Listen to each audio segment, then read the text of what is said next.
بہرحال آج جو آپ کو زحمت دی گئی ہے، ہماری ریاست تلنگانہ کے چیف منسٹر نیشنل پارٹی بنانے جا رہے ہیں اور بھارتیہ جنتا پارٹی کے خلاف بہرحال ایک طاقتور محاذ کھولنے کی ان کی کوششیں ہیں۔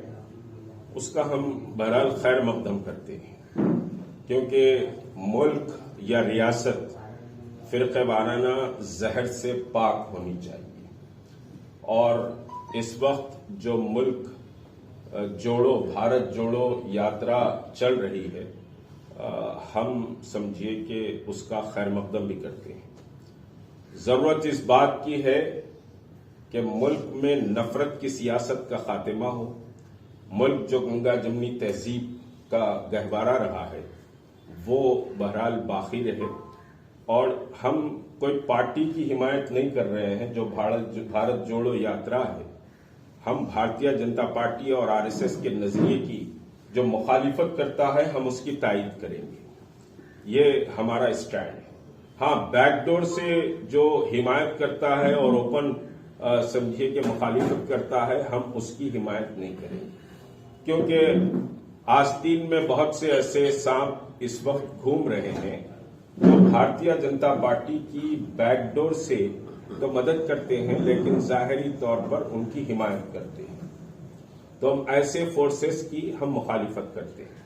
بہرحال آج آپ کو سمجھیے کہ یہاں زحمت دینے کا مقصد یہ تھا کہ تلنگانہ ریاست کے وجود میں آنے کے بعد 8 سال تقریباً مکمل ہو گئے ہیں، اور ان سمجھیے کہ 8 سال میں مسلمانوں کا جو موقف ہے، یا minority finance corporation, Urdu academy, وقف بورڈ، مائنارٹی ویلفیئر اور مائنارٹی کمیشن کا جو موقف ہے، وہ موقف ہم کو ایسا لگتا ہے، ہمارے پاس پورے فیگرز بھی ہیں، ایسا لگتا ہے کہ متحدہ ریاست تلنگانہ میں جو پوزیشن مسلمانوں کی تھی اس سے زیادہ خراب پوزیشن گزشتہ ان 8 سالوں میں ہوئی۔ ہم ریاستی حکومت جو TRS کی ہے، اس حکومت سے یہ مطالبہ کرتے ہیں کہ ٹمریز اور شادی مبارک پورے سمجھیے کہ ریاست کے لیے ہے، اس میں شادی کلیان اسکیم ہے جو غیر مسلموں کے لیے بھی ہے، وہ اسپیشل صرف مسلمانوں کی نہیں ہے شادی مبارک۔ تو ان 2 چیزوں سے ہٹ کر مسلمانوں کی تعلیمی ترقی، مسلمانوں کی ہیلتھ سیکٹر میں، مسلمانوں کے ہاؤسنگ سیکٹر میں یا سوشل سیکٹر میں مسلمانوں کے لیے تلنگانہ ریاست نے کیا کام کیا ہے، ان 8 سالوں میں کیا اچیومنٹ ہے، وہ سمجھیے کہ ہمارے سامنے لایا جائے۔ میں کچھ 13-14 سمجھیے کہ پوائنٹ ہے، وہ پہلے آپ کے سامنے سمجھیے کہ ان پوائنٹس کو رکھوں گا جو ہمارے سوالات ہیں۔ نمبر 1، سیکریٹریٹ مساجد کی تعمیر بہرحال سمجھیے کہ چوٹی کی چال کے مطابق جاری ہے، اور اطلاعات ہم کو یہ ملی ہے کہ اکتوبر میں سیکریٹریٹ میں چیف منسٹر کے چیمبر کا افتتاح ہونے جا رہا ہے۔ تو کیا اکتوبر تک مسلمانوں کو سیکریٹریٹ کی ان مساجد میں نماز پڑھنے کی اجازت مل جائے؟ نمبر 1 سوال۔ دوسرا اس سلسلے میں یہ ہے کہ سیکریٹریٹ مساجد کو دیکھنے کی اجازت ہم کو کیوں نہیں دی جا رہی ہے؟ کیا اس کے پیچھے سمجھیے کہ معاملات ہیں یا کیا مسائل ہیں، وہ سمجھیے کہ سمجھ میں نہیں آ رہا ہے کہ بھائی سیکریٹریٹ جب مساجد بہرحال بن رہی ہیں، جوائنٹ ایکشن کمیٹی تحریک مسلم شبان نے بڑی جدوجہد کی، اس کو میں دہرانا نہیں چاہتا، ورنہ یہ تو ٹویٹ کھیل کر یہ مسجدوں کو بھلا دیا جا رہا تھا۔ تو آج یہ مساجد سمجھیے کہ بن رہی ہیں، تو جب یہ مساجد بن رہی ہیں، ہمارا مطالبہ سمجھیے کہ بار بار رہا ہے کہ ان مساجد کا وزٹ کرنے کا ہم کو پرمیشن دیا جائے۔ انیس الغربا کہ بلڈنگ کی تعمیر بھی ہو رہی ہے، اور کس طرح ہو رہی ہے آپ کو معلوم ہے کہ کچبے کی چال کی طرح اس بلڈنگ کی تعمیر ہو رہی ہے۔ لیکن انیس الغربا میں جو بچے تھے، بہت اہم سوال ہے، یہ سوال سمجھیے کہ بہرحال جانا چاہیے۔ انیس الغربا میں جو بچے تھے، ان بچوں کے تعلق سے حکومت نے کوئی کلیئرٹی کے ساتھ آج تک جواب نہیں دیا ہے کہ وہ بچے کہاں ہیں۔ سابق میں وقف بورڈ چیئرمین نے کہا کہ وہ بچے سمجھیے کہ بہرحال اپنے اپنے گھروں کو بھیج دیے گئے ہیں، جبکہ وہ بچے یتیم ہیں۔ انیس الغربا یتیم خانہ ہے، جن کے ماں باپ نہیں ہوتے، جن کی پرورش کا کوئی ذمہ دار نہیں ہوتا، ویسے بچے وہاں پر زیر تعلیم تھے، بچے اور بچیاں۔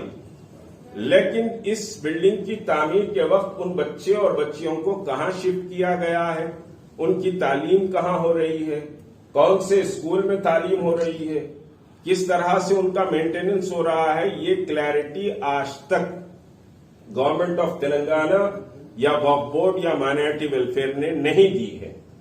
ہم انیس الغربا کے بچوں سے بہرحال ملاقات کرنا چاہ رہے ہیں۔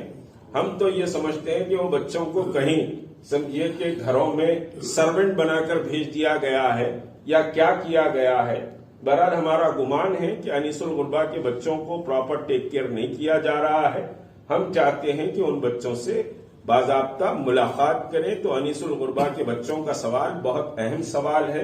یہ پہلا موقع ہے کہ پبلک سروس کمیشن میں ایک مسلمان کو بھی نہیں لیا گیا، ورنہ روایت یہ رہی ہے کہ پبلک سروس کمیشن میں ایک مسلم ممبر اپوائنٹ ہوتا تھا، ایک مسلمان بھی پبلک سروس کمیشن میں نہیں۔ اسی طرح 7 یونیورسٹیز تلنگانہ کے، تلنگانہ میں 7 یونیورسٹیز ہیں، اور 7 یونیورسٹیز میں ایک وائس چانسلر بھی مسلمان نہیں لیا گیا ہے۔ تو مسلمانوں کو عملاً، اور اردو ریاست کی دوسری سرکاری زبان ہے، لیکن اردو اخبارات کے ساتھ بھی ڈسکریمنیشن ہوتا ہے اور اردو کے ساتھ بھی ناانصافی ہوتی ہے۔ خود آج تک اردو ٹیچرز کو اپوائنٹ نہیں کیا گیا ہے، صرف سمجھیے کہ وعدے کیے جاتے ہیں اور کوئی سمجھیے اپوائنٹمنٹ نہیں ہوا ہے۔ 10واں سوال یہ ہے کہ ہاؤسنگ اور ہیلتھ سیکٹر میں اور ایجوکیشن سیکٹر میں مسلمانوں کا بہت برا حال ہے۔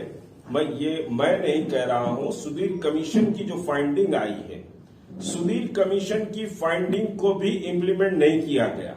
ٹھیک ہے، 12% ریزرویشن سمجھیے کہ آپ نہیں دے سکتے، آپ نے اسمبلی میں بل پاس کیا، فلاں کیا، لیکن جو فائنڈنگ ہے سدھیر کمیشن کی رپورٹ کی فائنڈنگ پر بھی ریاستی حکومت نے کوئی عمل نہیں کیا۔ انہوں نے کوئی ہوم منسٹری نہیں مانگی تھی تلنگانہ کے لیے۔ مسلمان اپنے بہتر مستقبل کی آرزو اور تمناؤں کے ساتھ تلنگانہ ریاست کا استقبال کیے تھے، لیکن مسلمانوں کو کھلونا اور ٹافی کے طرح سمجھیے کہ ریونیو منسٹری دی گئی، ہوم منسٹری دی گئی۔ آج یہ عالم ہے، بڑے افسوس کے ساتھ مجھے یہ کہنا پڑ رہا ہے کہ ہوم افیئرز کا انتہائی اہم اجلاس چیف منسٹر صاحب کے گھر پہ ہوتا ہے راجہ سنگھ کے اسٹیٹمنٹ کے بعد، اور اس میں ساری سمجھیے لائن آرڈر، اسٹیٹ کی لائن آرڈر کے سچویشن پر جائزہ لیا جاتا ہے، لیکن ہوم منسٹر اس اجلاس میں نہیں بلائے جاتے۔ اس سے زیادہ بدبختی اور بدنصیبی کوئی اور نہیں کہ ہوم منسٹر کو اس اجلاس میں نہیں بلایا گیا۔ جہاں تک کہ راجہ سنگھ کا مسئلہ ہے، گرفتاری کا مسئلہ ہے، اس پر ہم سمجھیے کہ اپریشیٹ کرتے ہیں پولیس ڈپارٹمنٹ کو بھی اور ریاستی حکومت کو بھی۔ ریمبرسمنٹ ہو گیا تھا، گورنمنٹ دینا چاہیے تھا، وہ مائیں اپنے بچوں کی فیس پے کر کے اوریجنل سرٹیفکیٹ لے رہی۔ تو کیا یہ مسائل نہیں ہیں؟ کیا یہ ایشوز نہیں ہیں مسلمانوں کی؟ خالی سمجھیے کہ ٹھنڈی اور میٹھی تقریریں کرنے اور کان کو سمجھیے کہ صاحب آپ خوش کر دینے سے یہ مسلمانوں کے تلنگانہ کے مسائل حل ہو جائیں گے؟ تو تلنگانہ ایک گولڈن تلنگانے کی آپ بات کرتے، سنہرے تلنگانے کی بات کرتے، سب کو خوش رکھنے کی بات کرتے ہیں، تو آپ اس تلنگانہ میں نہ اماموں کو پراپر پیسہ آتا ہے۔ ابھی میرے کو ڈسٹرکٹ کے کچھ امام اور مؤذن، حالانکہ ہم اس کے فیور میں نہیں ہیں، لیکن آپ نے ڈکلیئر کیا، کچھ سمجھے کہ لوگ اس سے فائدہ بھی اٹھا رہے ہیں، 10,000 اپلیکیشن پینڈنگ ہے آج.